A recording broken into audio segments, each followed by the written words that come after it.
Hi అండి. ఈరోజు మీకు అరటి పువ్వుతో ఒక రెసిపీ చేయాలనుకుంటున్నాను. అదేంటో చూడండి. ఫస్ట్ ఆఫ్ ఆల్ ఒక పెద్ద అరటి పువ్వు తీసుకున్నాము. దాన్ని మనం శుభ్రంగా ఒలిచిపెట్టేందుకు మొత్తం అన్నీ తీసి పెట్టేయాలి.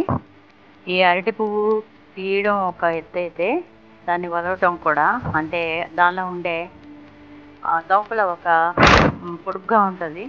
అది కొంచెం స్ట్రాంగ్గా థిక్గా ఉండే ఒక స్టిక్ లాగా ఉంటుంది. అది తర్వాత ఒక వైట్గా ఉంటుందండి. మనకి చూస్తే అది పాలిథిన్ కవర్లా కనిపిస్తుంది. ఫస్ట్ ఆఫ్ ఆల్ ఇవన్నీ క్లీన్ చేసి పెట్టుకుంటాం. ఈ చిన్నవి అయితే మాత్రం అవేం తీయవసరం లేదు, లేతగా ఉంటాయి కదా, బాగుంటుంది. ఈ రెసిపీ చాలా బాగుంటుందండి. మీరు ఒకసారి చేసుకొని తిన్నారంటే మళ్ళీ మళ్ళీ చేసుకొని తింటారు, అంత బాగుంటుంది. అరటి పువ్వుతో చేసిన ఈ వడలు, లేత అరటి పువ్వు కూడా చూడండి, అది లోపల ఉన్నది కూడా చాలా చాలా బాగుంటుంది, లేతగా చిన్న చిన్నవి. ఇవన్నీ కూడా పూర్తిగా అయ్యాక అరటికాయలు కదా వచ్చింది. చూడండి, ఈ లేతగా ఉన్నవన్నీ శుభ్రంగా తీసుకుంటే పూర్తిగా ఏది కూడా వేస్ట్ చేయకుండా ఇలా అన్నీ వంచి పెట్టుకున్న తర్వాత, సరే ఎంత చెత్త అయితే వచ్చిందో ఇప్పుడు అదిగోండి అలా కనిపిస్తుంది కదా, అది లోపల ఇంకోటి ఉంటుంది మనకి యాంటీనా లాగా, ఇదిగోండి ఇది కూడా తీసేసారు. అలాగే ప్రతి ఒక్క పువ్వులో కూడా తీయాలి. లేత పువ్వుల్లో అయితే అవసరం లేదు, కొంచెం ఇలా పెద్దగా ఉన్నవి అయితే మాత్రం ప్రతిదీ కూడా అలా తీయాలి. ఎందుకంటే అది తీయాలి, ఇది కొంచెం చేదుగా ఉంటుంది. అలాగనే అది ఉంది కదా పొడుగ్గా, అది మాత్రం కొంచెం మనం ఎంత ఉడకబెట్టినా ఎంత కట్ చేసినా అది గట్టిగా ఉంటుంది, ఉడకదు, చాలా హార్డ్గా ఉంటుంది. అందుకని అది తీసేసేయాలి. అలాగే చేదుగా కూడా ఉంటుంది. అవి తీసేయడం వల్ల కొంచెం కూర అనేది బాగుంటుంది. దీన్ని అరటి పువ్వు కూర కూడా చేసుకుంటామండి. కూర కూడా చాలా బాగుంటుంది.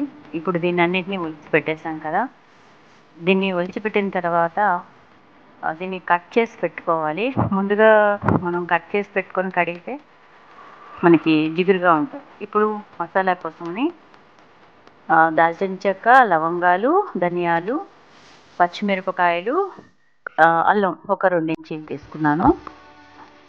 ఇప్పుడు అలాగే 2 గంటల సేపు నానబెట్టిన శనగపప్పు అండి, పచ్చిశనగపప్పు. ఇలా 2 గంటల సేపు నానబెట్టేసి శుభ్రంగా కడిగేసి పెట్టేసాము. ఇప్పుడు మిక్సీ వేసుకోవడానికి ప్రిపేర్ చేద్దాం.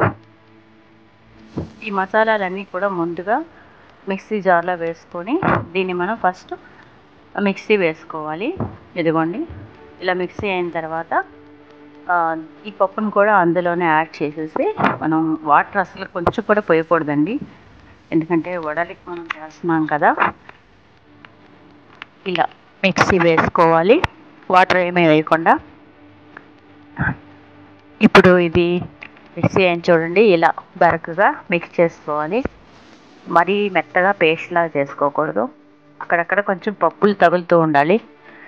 మనం తినేటప్పుడు పప్పులు మన నోటికి తగిలి క్రిస్పీగా ఉంటుంది, చాలా టేస్ట్గా ఉంటుంది కూడా. ఇప్పుడు పెట్టుకున్నది మిక్సీ వేసుకున్నాము. ఇదిగోండి ఈ అరటి పువ్వుని కట్ చేసి పెట్టుకుంటాం, చిన్న చిన్నగా కట్ చేసి పెట్టుకుని మామూలుగా అయితే వాటర్లో వేసుకోవాలి. ఉప్పు పసుపు వేసిన వాటర్లో వేసుకోవాలి. ఇలా వాటర్లో వేసుకొని దాన్ని శుభ్రంగా కడుక్కుంటాం కదా, అలా మనం వాటర్లో వేసుకొని ఆ వాటర్ని పిండేసి మనం మిక్స్ చేసుకొని పెట్టుకున్నాం కదా మిక్సీలో, ఆ పేస్ట్లో మనం యాడ్ చేసుకోవాలండి. చూడండి, నీళ్ళంతా కూడా ఇలా పిండి పెట్టేయాలి ఫస్ట్. ఇలా మొత్తం అందులో ఉన్న అరటి పువ్వు మొత్తం గట్టిగా పిండేయాలి, నీళ్ళు ఏమి ఉండకూడదు. మళ్ళీ నీళ్ళు ఎక్కువగా ఉన్నాయంటే వాటర్ ఎక్కువైపోయి లూజ్ అయిపోతుందండి మన వడ మిక్చరు. చూడండి, ఇప్పుడు ఇది మొత్తం ఇందులో వేసేస్తున్నాము.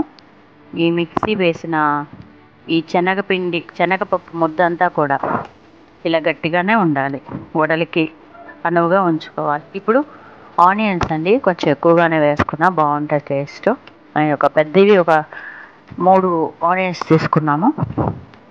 అలాగే దీంతో పాటుగా ఇప్పుడు జీలకర్ర అండి, ఒక ఫుల్ స్పూను. అలాగే తగినంత ఉప్పు, మొత్తం ఈ వడలంతటికీ సరిపడేంత ఒక 1½ స్పూన్ పట్టింది. నెక్స్ట్ కరివేపాకు వేసుకున్నాము. ఇలా దాన్ని కొంచెం చింపుకోవాలి, ఆకుల్ని చిన్న చిన్నవి మరీ అవసరం లేదు. ఒక 4-5 రెమ్మలు తీసి వేసుకున్నాం. ఇందులో ఇది మసాలా వడ అన్నాం కదా, దీనిలో అల్లం, పచ్చిమిరపకాయ, ధనియాలు, దాల్చిన చెక్క, లవంగా వేసాం. అలాగే కొంచెం కొత్తిమీర కూడా వేసుకున్నాము. వేసుకున్న తర్వాత దీన్ని బాగా కలిపేసాం. బాగా ఇప్పుడు నూనె పెట్టేసాము. కాగిందో లేదో టెస్ట్ చేశాను. కాగింది. చిన్న ముద్దలు వేసాను. ఇవి పక్కకు తీసేస్తున్నాం. నూనె కాగిపోయింది. మరి దాన్ని హై ఫ్లేమ్లో పెట్టి మనం వేసుకోకూడదు. ఎందుకంటే వేసిన వెంటనే వడ నల్లగా అయిపోయి లోపల మాత్రం కుక్ అవ్వదు. అందుకనే మామూలుగా సిమ్లోనే ఉంచుకొని దీన్ని ఫ్రై చేసుకోవాలి. ఇలా చేసుకొని సిమ్లో పెట్టుకోవాలి. హై ఫ్లేమ్లో పెట్టుకోకూడదు. ఓకేనా. అది కొంచెం వేసిన తర్వాత కొంచెంసేపు అయ్యాక దాన్ని కొంచెం అలా పక్కకు తిప్పాలి. ముందుగానే తిప్పితే అవి విడిపోతుంది. ఇదిగోండి ఇలా వేసుకోవాలి. ఒక వాయికి ఎన్ని పడితే అన్ని వేసుకోవాలి. ముందుగా ఫుల్గా వేసుకున్నా అదంతా కూడా ఒకదాని మీద ఒక వడ్డ పడిపోయి అంటుకుని పోతాయి. సిమ్లోనే పెట్టుకోవాలి. హై ఫ్లేమ్లో పెట్టుకోకూడదు. చూడండి, ఇప్పుడు సిమ్లో పెట్టుకొని దాన్ని స్లోగా కుక్ చేసుకున్నాము. చాలా క్రిస్పీగా తయారైంది. ఇలా వడలన్నీ కూడా మనం కాల్చి పెట్టుకోవాలి. మొత్తం ఫ్రై అయిపోయింది. నూనె అంతా కారిపోయేంత వరకు ఉంచుకొని అప్పుడు దీన్ని ఇందులో షిఫ్ట్ చేసుకుంటున్నాము. చూడండి, వడలన్నీ అయిపోయేవి. ఓకే, దీనికి కారం చట్నీ కానీ ఏదైనా చట్నీతో మనం తినచ్చు. చూడండి ఎంత కరకరలాడుతున్నాయో. చాలా బాగుంది. చాలా టేస్టీగా కూడా ఉంది. చూడండి. ఓకే అండి, ఈ వీడియో మీకు నచ్చినట్టయితే please like, share and subscribe. Thank you.